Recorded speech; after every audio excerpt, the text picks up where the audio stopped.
ইংল্যান্ডকে হারিয়ে ICC world টি-20 মেয়েদের ক্রিকেটের হ্যাটট্রিক শিরোপা জিতল অস্ট্রেলিয়া। 106 রানের টার্গেটে ব্যাট করে 29 বল আগেই জয় পায় তারা। 16 রানে 3 উইকেট নিয়ে ম্যাচ সেরা হন বিজয়ী দলের সারা কোয়েট।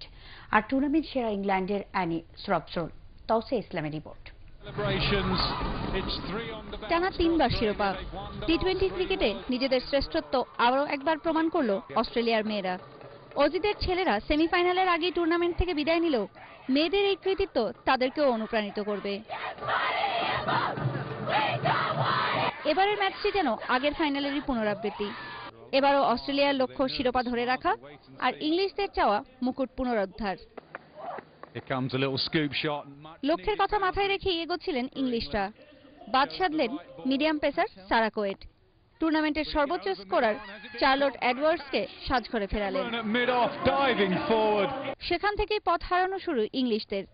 কোয়েট, পেরি আর ফারেলের বোলিং তোপে মাত্র 105 রানের স্কোর পায় নিয়মিত বিরতিতে উইকেট হারানো ইংল্যান্ড। 24 বলে সর্বোচ্চ 29 রান আসে হেদার নাইটের ব্যাট থেকে। অজিদের হয়ে কোয়েট 3 আর পেরি ও ফারেল 2টি করে উইকেট নেন। উইলো ঝড়ে শুরু থেকেই অজিরা জানিয়ে দেয় হ্যাট্রিক শিরোপার পথে এই টার্গেট কোনো বাধাই নয়। দলের স্কোর 50 না হতেই জোনাসেন ভিলানিরা ফিরে গেলেও এলিস পেরিকে নিয়ে দলকে জয়ের কাছাকাছি নিয়ে যান অধিনায়ক মেগ ল্যানিং।